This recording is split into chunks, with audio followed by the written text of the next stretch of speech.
Roboteers, stand by. Hi, again. So today is day 2 of building Stupid Robot, but it is in fact the following day from the one I've just done. It is in fact been a week since I last did a video. I worked 4 days on, 4 days off, and shift finished on the Friday. Over the weekend we went to Ivory Coast Air Show. Got this massive, great, fantastic red sunburn. Always wear sunscreen when out in the sun, kids. Otherwise you go a bit red and tan and burn. So, yeah, today's Monday. The kids at school. I've had to sort out some tax credits and child benefits in the morning, but this afternoon I was able to weld that. So that is the basic chassis, all metal, obviously metal because it's welded. You're not going to weld plastic, are you? Well, some people might. So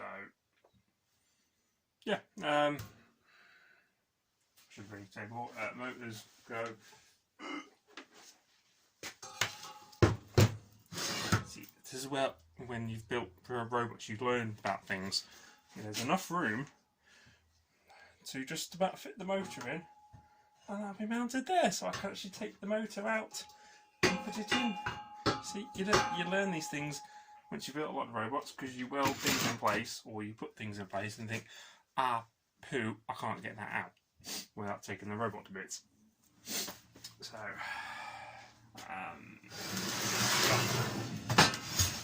got mounting points for the wheel shaft thing. That's not 100% sorted how we're going to do all that bit yet, but it's work in progress.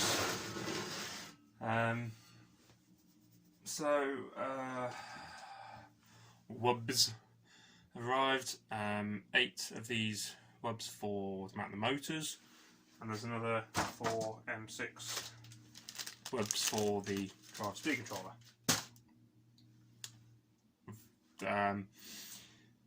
When you deal with the smaller weight classes, things clanging together and your robot bouncing about all over the place doesn't really bother it too much. However, when it weighs 100 kilograms and it gets flipped up in the air by about 10 foot by eruption, and it comes crashing down, things tend to break.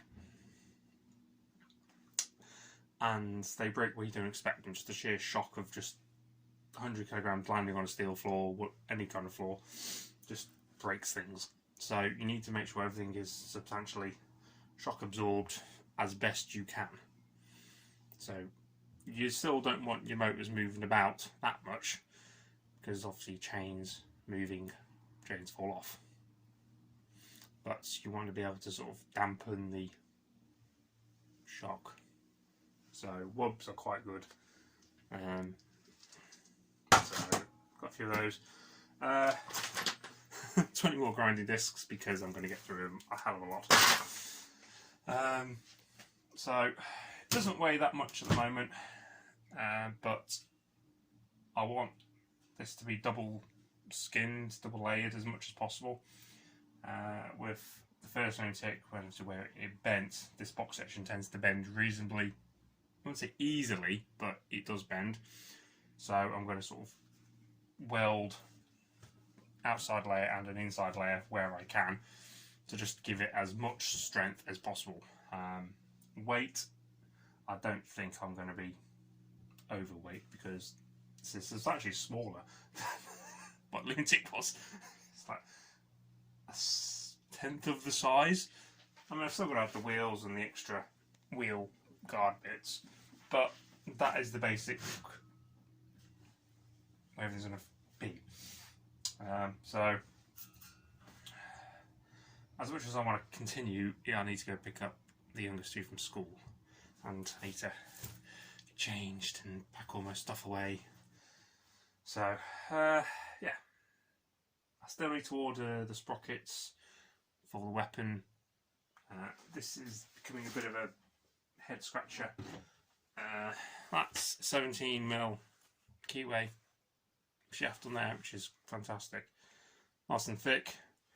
And what I learnt with the featherweight version of this Crusade is the motor end of the motor shaft broke, so I'm not going to directly mount the forks to that. There's going to be a secondary set stage chains here, so those are going to be incredibly tight fitted in there.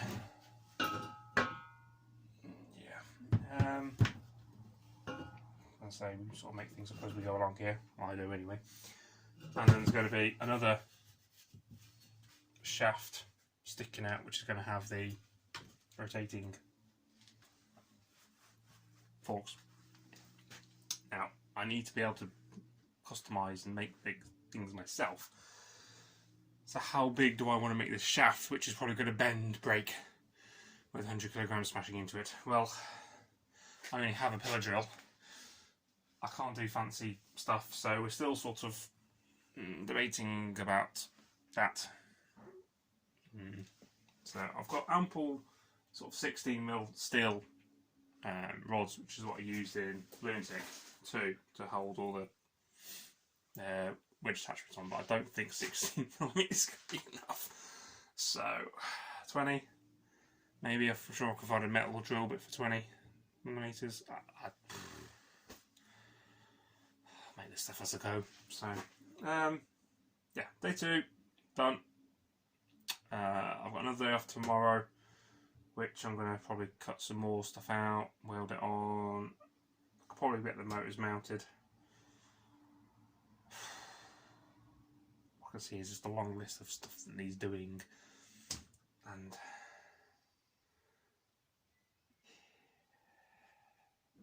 I'm fine. Just long list.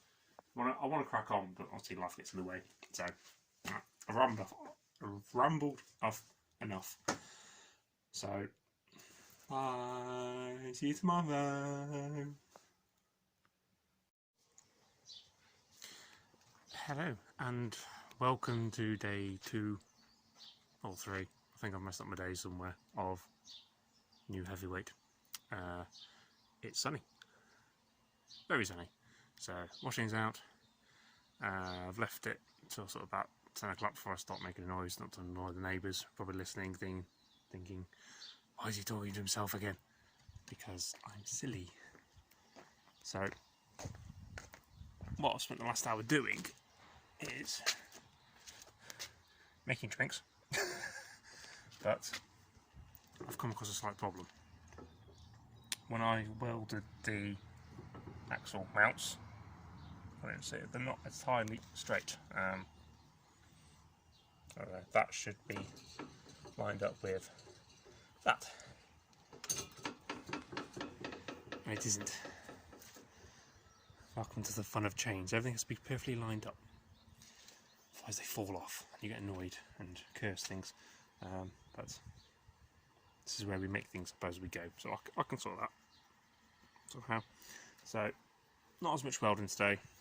I want to get the bottom plates of the motor using the old Lunatic 2 side panels, the early ones that bent.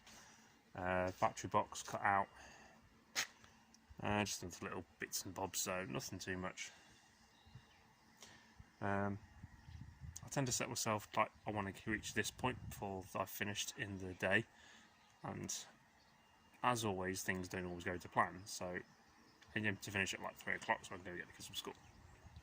But obviously I do pick them up from school, but if something's not going to plan and it being late, I tend to sort of go into when I should be cooking dinner and in the evening, just to get to that point where I want to get to. So yeah, right, I'm gonna have my coffee, have more drink. I should really put on some suntan cream because after the weekend I don't want to get burned again. So right, see how we get on. End of day, I think 3, and tired, hot, very hot outside. So I've retreated to the workshop, a bit cooler, and out the sun for a bit. But it's starting to look a bit full. So what I've done today, let's switch the lights on. Never better. So battery box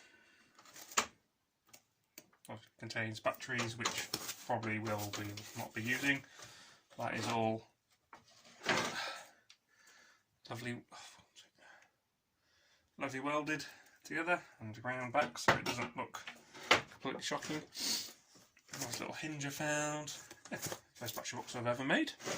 But so with heavy weights, with them being thrown about, you're going to need to look after your batteries because they will break and smoke. And if they do go up in smoke, you don't want everything else to go up in smoke. So the drive speed controller. So there's those wubs. There's the wubs. So they're sort of screwed to there, That is mounted onto that. So, but it's only welded this side. So there's a bit of wobble there, and with the wubs. So fingers crossed that shouldn't break.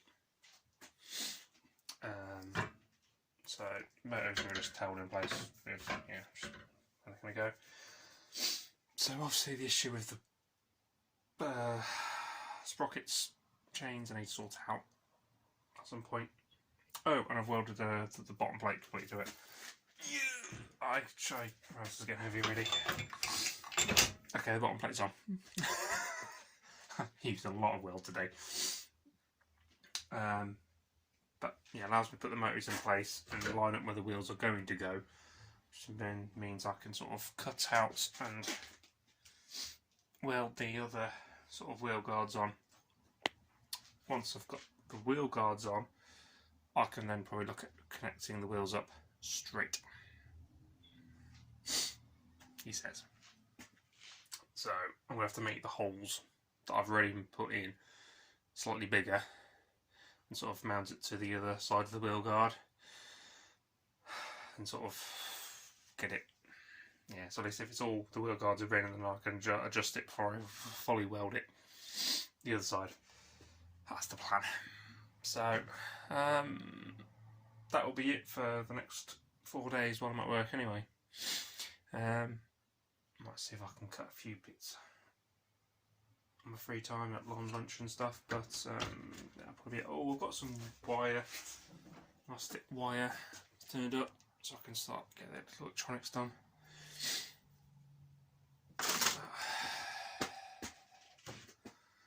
Yeah, eyes are really stingy now.